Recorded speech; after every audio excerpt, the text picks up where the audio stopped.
Hello, good morning. Conversation 2. Now, I have to talk about technical things as usual. There was a lecture over the holiday, over Chuseok, and it was posted on Tuesday. But yesterday, one of the students who was paying attention said, "Where is the lecture that was supposed to appear on Monday?" And I said, "What are you talking about?" I have uploaded it, and the student said, "I can't see it." It turns out that I uploaded it, but there's literally a new button. There's lots of new buttons because it's a new system. You all know attendance things have been dicey, inconsistent. So you have to make it visible. So it was invisible. There's a little button, there's a little sliding button, and you can turn it on and off. And I didn't turn it on, so you couldn't see it. I fixed it yesterday, and so I'm sorry, but you're gonna have to watch 2 lectures this week because just consider it a makeup lecture. It was supposed to happen last week, but you were busy in Chuseok anyway. So this is week number 4. This is week number 4. Week number 3, for one class, it's already done. One class, it was up when it was supposed to be. There's 2 sections. So the 0-0 class, you're fine, everything's normal. And the second class, you have to watch both videos this week. So I just extended the period so you can watch number 3 and number 4 this week. Other class, sorry to waste your time. We had your lecture was up for a week, so there was no issue. Anyway, moving on. There's going to continue to be some problems that way. I never got a chance to learn the system, and then the system didn't work the way it was supposed to for the last month. So just don't be too concerned. I know that you're learning how to use the system, so am I. People are making mistakes. So the important thing is you follow the material, you watch the videos, and that you do your homework. And I'm very happy to say that there's 20 students in one class and there's 19 in the other, and there was 39, so there's 39 people, 38 people did their homework. So only one person didn't hand in their homework, and that's almost perfect participation. So obviously you're watching the videos. That reduces my stress level a lot because I'm waiting for the assignments to come in, and when there's only 5 of them, it almost gives me a heart attack because I think there's something wrong. But everybody handed it in. I'm going through them right now. There's some really good answers. Some people need some improvement, but I'll give you some feedback on it next week. There's going to be a new assignment. We're doing family ties today in chapter 3, and so next week I want you to hand in another one. The assignment's already up, so from today until next Monday you have a week to send in your second response. Okay, so I'm going to discuss the topic just like I have every week so far. I'm going to teach you some new expressions and suggest some possibilities when it comes to how you choose to answer the topic when it comes to the test, because we're going to have an interview. Okay, so far everybody's basically on the same page.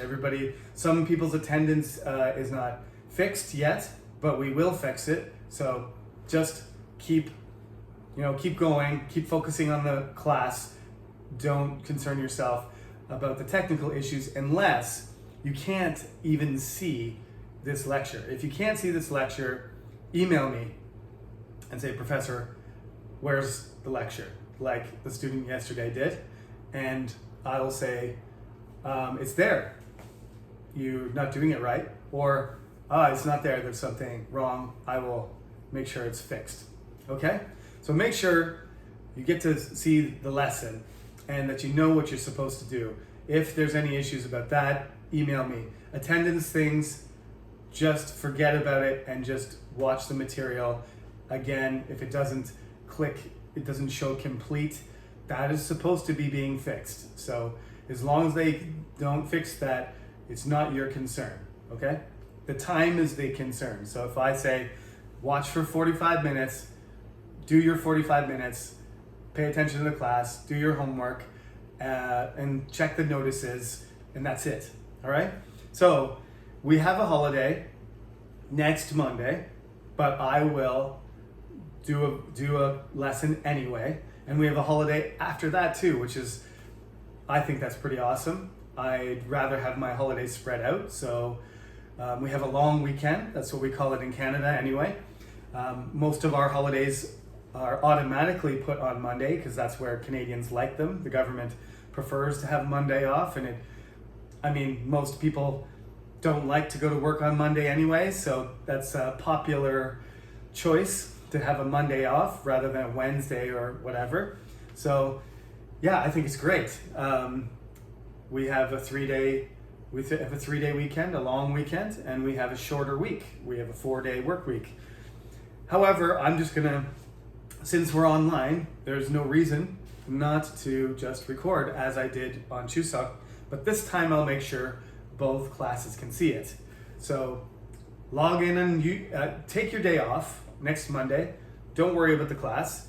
On Tuesday or Wednesday, watch your 30 minutes or so of the lesson and, listen to the announcements, and we'll progress as usual.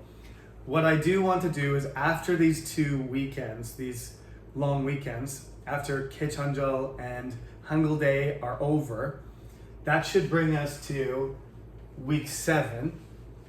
And on week 7, that Monday, which if I can figure it out, this is week 4, 5, 6, 7. It's October 18th. Sorry, I cut myself off there by looking for something in my pocket. This is like a real class. Real mistakes happen, and I don't delete them. They just get included. I hit my remote control in my pocket and I cut myself off. So hopefully, let me repeat myself. October 18th. October 18th. This is week 7. We are going to have a Zoom class. We're going to have a regular week 7 lecture. I'm going to upload it, but these lessons aren't that long. They're only 30 minutes. You're only getting 30 minutes a week, and then plus you're reading the textbook on your own, which we would do in class, but there's no chance for conversation, discussion, question and answer, or interaction of any kind between you and I. And I would like to know your face and what you sound like, and identify you before I see you in the midterm exam. So week 7, we're going to have a Zoom meeting for both classes, and I believe one class is at 10 o'clock. I have to look at which one is which, but one class is at 10 o'clock and one class is at 12. So we'll probably have the Zoom meeting will take about an hour probably. So I'm just to avoid disturbing people's lunch, we'll probably do 11 o'clock and 1 o'clock. So one class will be from 11 to 12, and one class will be from 1 to 2 p.m. So I will post all that information with the Zoom information on the Cyber Campus as a notice, so you'll be able to see it. But this is we're still talking, this is week 4. So this is 3 weeks away, okay? But I'm just letting you know what the plan is. So week 7, there will be a cyber lecture as usual, and I will upload, the topic and discussion that I choose for that day. And in addition, you'll have to log in and join a Zoom meeting so we can talk together, so I can get to know you and you can practice a little bit. We have to have the next week, the very next week is October 25th. October 25th is week 8, and that is going to be our midterm week, right? So we're going to have October 25th, and the following week, which is going to be a November day, I think. Looks like November 1st. This is when we're going to do the midterms. So week 7, the other purpose is test your microphone, make sure your connection is good, join the meeting room, and make sure everything's ready to go. There's nothing I can do if you miss your midterm and or your microphone. I mean, last semester and the semester before, I did midterms online. The exam was in person last semester, unless somebody was really stuck and couldn't come. But my plan is for this semester for everyone to have the exam in person. So this is important for multiple reasons, to finally get to know each other, for me to identify all of you, and you to realize that I'm a real person, to make sure all of your stuff is ready, that I can hear you properly, and that your voice, the microphone is connected, and there's no technical problems, so that when we do the midterm, you can do your interview without worrying about that stuff. And of course, you want to practice a little bit. You can always practice recording yourself, like I'm doing, talking to my, camera student here. I have to pretend that there's a group of people watching me, and I'm talking as if somebody's actually listening to me, not that there's just a lens staring at me from a couple meters away. So that'll be it'll be slightly busier. I mean, it's midterm season, so I will split the class in order for me not to have to do 40 interviews in one day. 20 students will do it on October 25th, and then 19 will do it on the second day. So that'll be week 8 and week 9, and I'll separate you like that.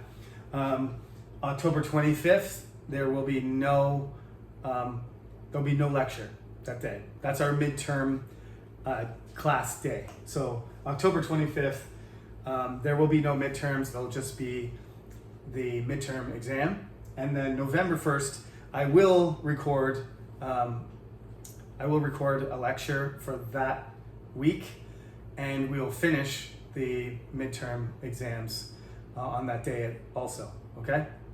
So you can just study during the 25th to the November 1st. You'll just be, there'll be no lesson because you'll be practicing and preparing for your midterm exams. So yeah, no cyber lecture, no upload, no video on October the 25th, because that's our midterm week.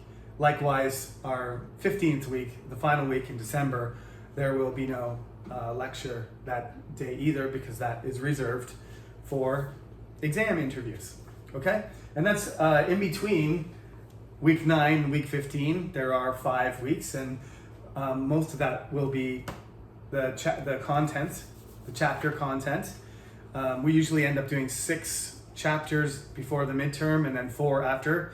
That's partly because after the midterm, there are presentations to do, and we have to spend a lesson talking about presentations. And of course, you have to make them because we don't have a classroom, so you have to make them and record yourself like me, and then send it to my email, and I get to watch all of you see what it feels like to talk to a camera for 5 minutes. Some of you may like it, some of you may not, but they're important skills for the future, especially with all this untaxed stuff. So that should be fun, okay? So that's your update. That information will be posted later this week, and but it's still week 7 we're still on week 4. So let's get back to week 4. Hopefully I don't interrupt myself again. The title of the chapter in the book is That's Life, but I decided to change the title because I want to focus that's too broad.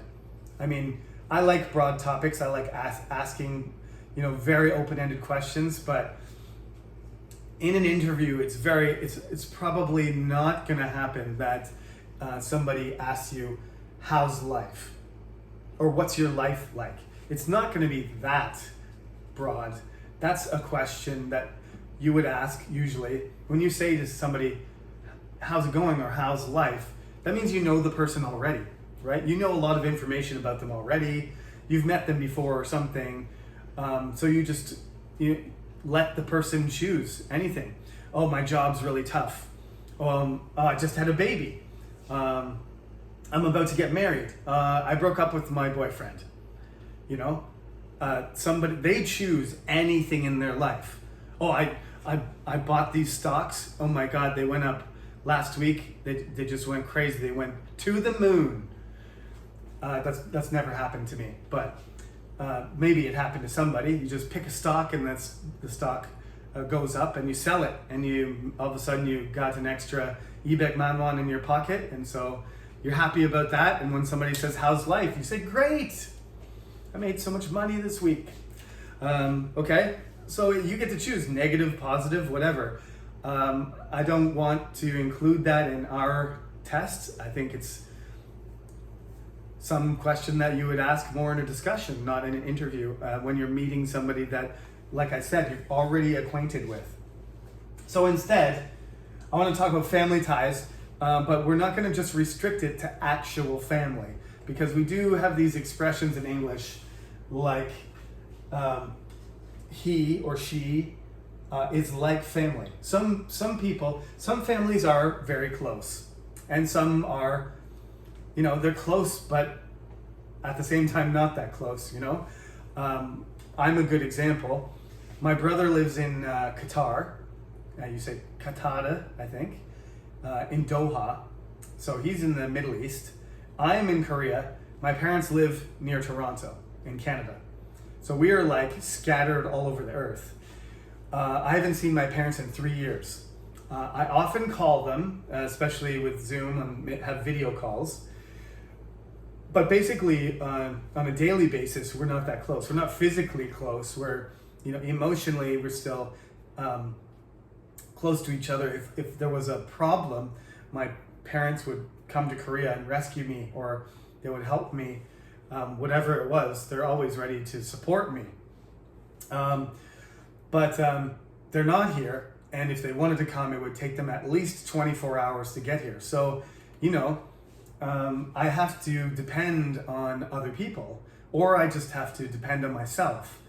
Some people, Korean families, often they live together to an older age than most of the people that I know. I moved out of my house when I was 19, and I briefly moved back for a few months, but basically I'm 40 years old, and I've been living away from my family in various places for half my life.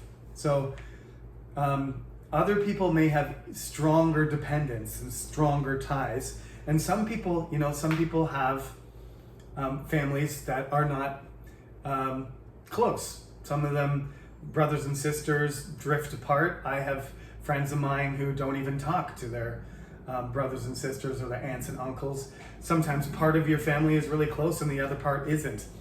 It's not my business to ask you your personal familial situation. So I would like you to choose somebody that you feel like you could depend on. And if you choose that you don't really want to, you want to talk about being independent instead of being close to people, that's all right too. Often in these questions, just to make it flexible, everybody's life is different. I offer you the choice usually of sort of taking the topic and being positive and saying something about that, or the other way around. Just like last week when I was talking about fashion, or if we talk about shopping or something like that, or we talk about sports.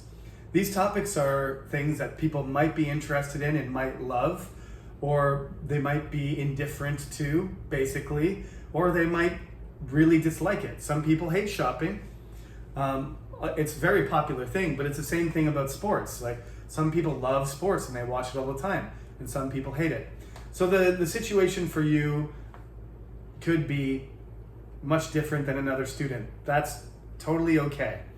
It's not really how you choose to approach the topic. It's just how well you explain yourself when you do.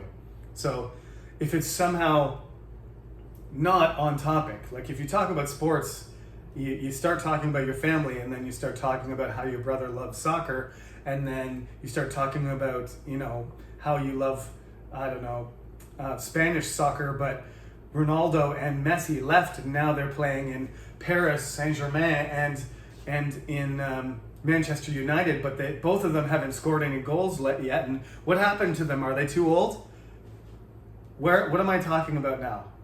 I'm not really talking about family at all. I'm not talking about my brother. I'm barely talking about soccer. I'm talking about two rich soccer players, and I'm talking about their age, right? The tangent has gone farther and farther away from the main topic. So that's something you got to be careful of. Make sure you stick to the topic, whatever way you choose to answer it. Just make sure it's organized and it stays on topic. If you drift off into something else, then you're going to lose points on your content. Obviously, in your presentation score and your content score, there's 5 different categories for the midterm. When I break it down, those categories are going to be lower scores because your content is not organized, and that's part of, giving a good answer is organizing your content. What you say has to be logical and it has to be organized. Okay, so this stuff up here, life in the fast lane, in the corporate ladder, I put these expressions up here because this is just related to family in the sense that when you make a decision after university, you're going to try and get a job, right? And there's going to be pressure, there's going to be stress, and there's going to be money, and there's going to be competition, and you're going to want a promotion, and you're going to work at your job, and you're going to try and develop yourself. You're trying to be successful, right? If you get in the fast lane, it means like you're on the left side of the road, and you're trying to pass everyone. You're trying to accelerate. You're trying to, win the game of capitalism. You're pushing yourself. You're working harder. You're at a company that you get a good job, and you're doing overtime, and you're doing big projects, and it's a stressful life. But some people like to live that way. Some people are workaholics, and some people are very driven and very ambitious, and what they want to do is become a vice president in Samsung, right? If that's what you want to do, then you have to commit yourself. You have to put your time and your energy and your preparation into that job. And then you end up with kind of, I think Koreans say waraba or something like that. Work-life balance.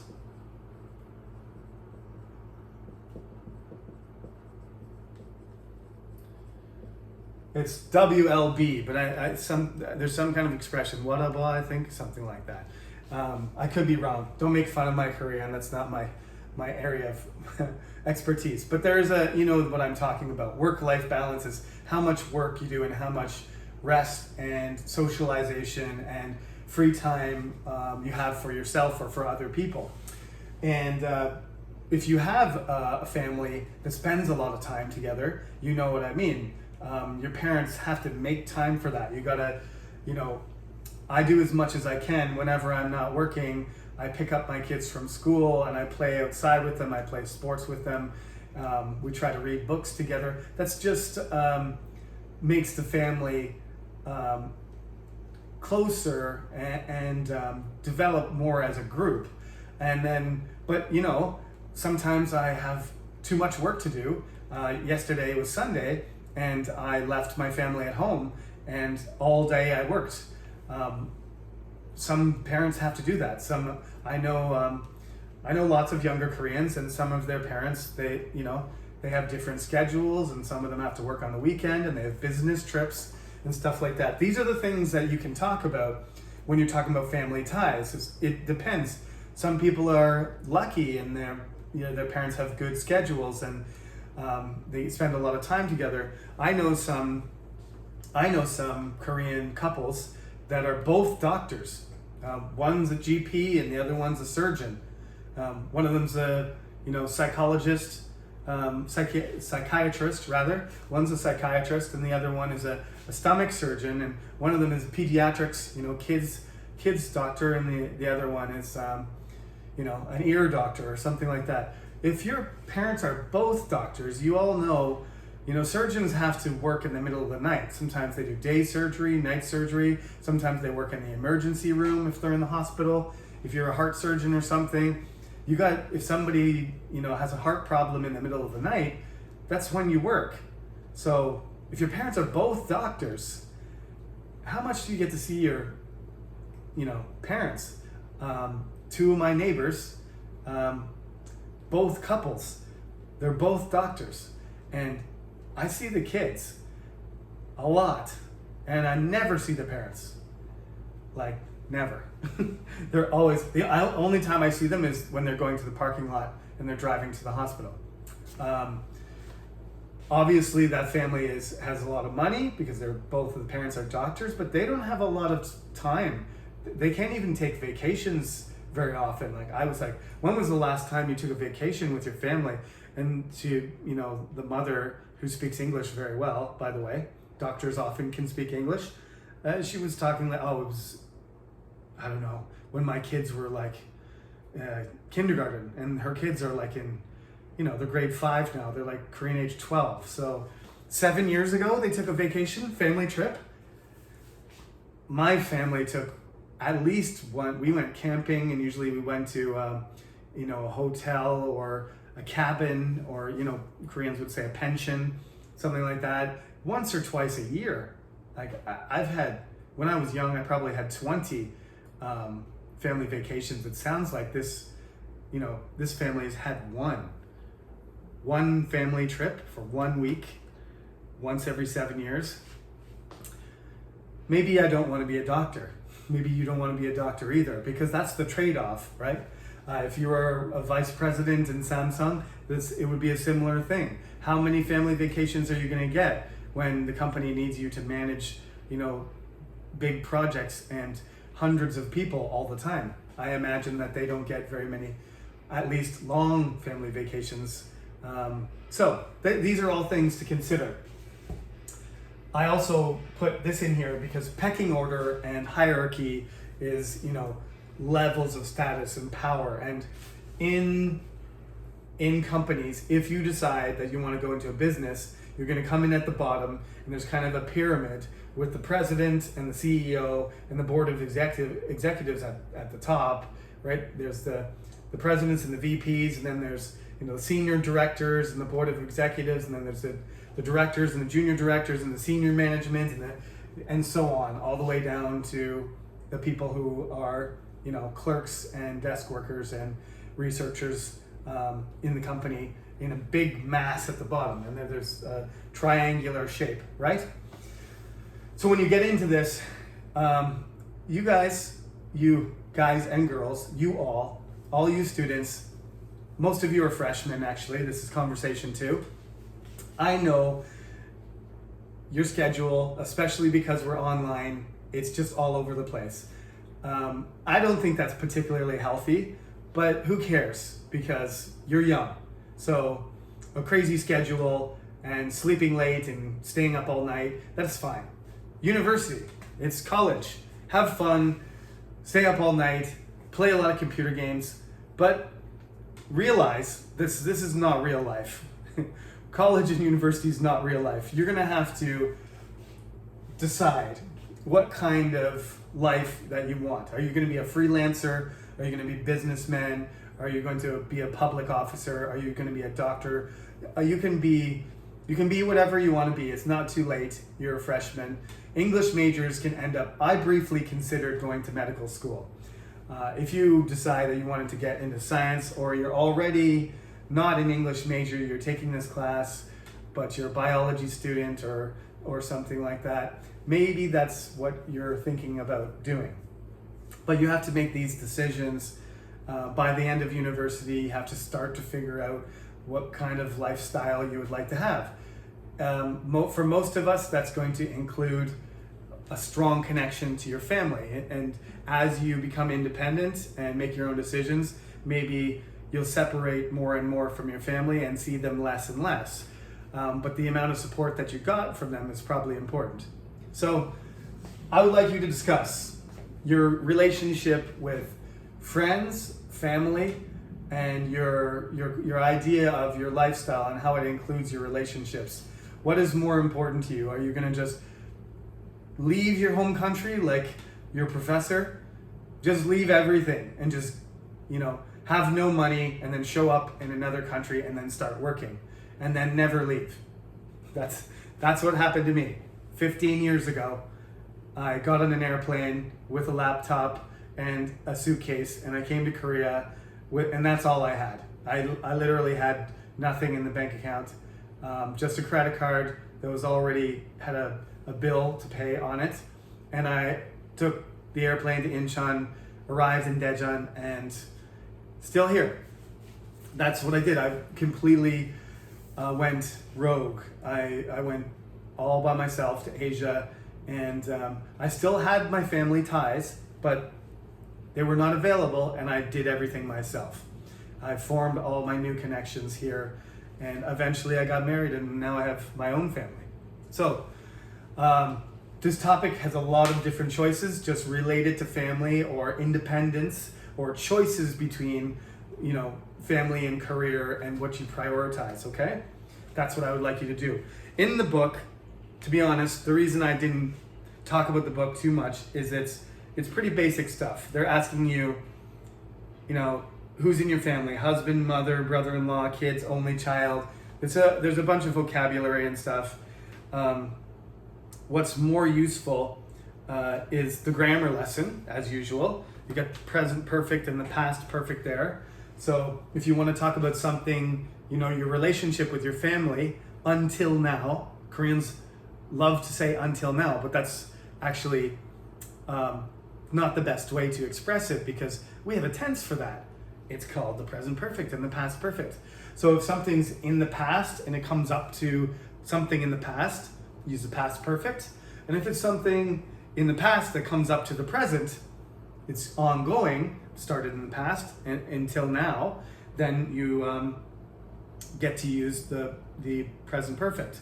So for example, I have been working at Chungnam for 12 years.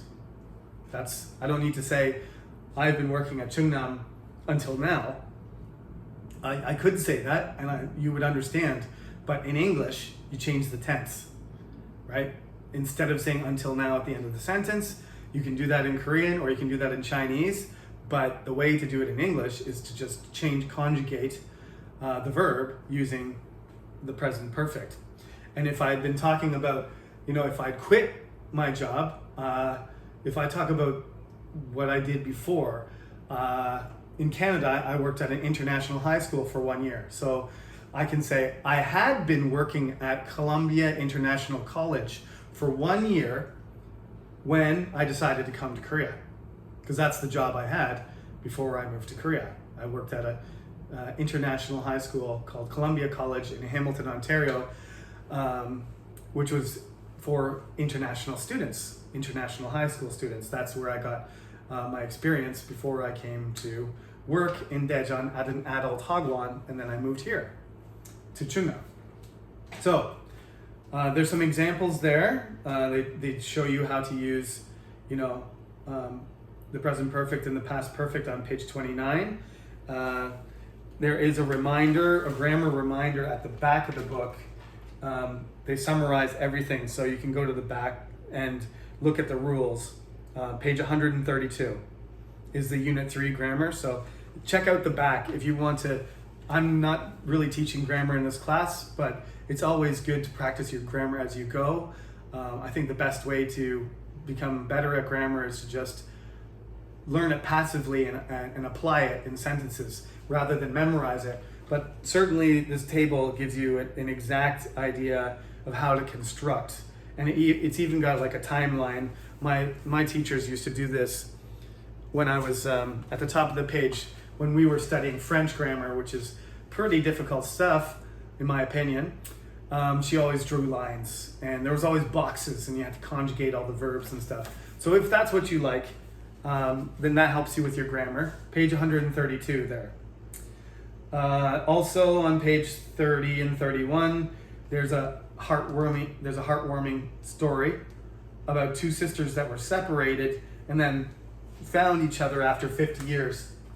And when you're separated from people in your family for a long time, we call that reunion. Union being together and re being again, so you're getting together again. As I said, I haven't seen my parents in person for 3 years, which makes me sad, and the reason is because last summer coronavirus canceled my trip, and this summer just passed, it was canceled again.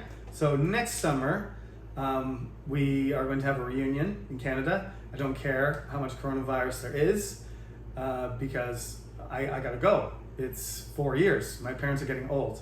So next summer, 2022, it's time for a family reunion for me. Okay? So sorry about the mix-up with the week 3 lecture. From now on, I did skip 1 week of homework because of Chuseok, because I didn't think you guys wanted to do that, and it was a 3-day holiday, and there was problems with the system and stuff. But from now on, every topic you should submit. The following week, you should submit an assignment. So for week 4, 5, 6, until we have 5 of them. So the last one will be due on week 7. So this is going to be a weekly thing from now on. We just skipped one of them.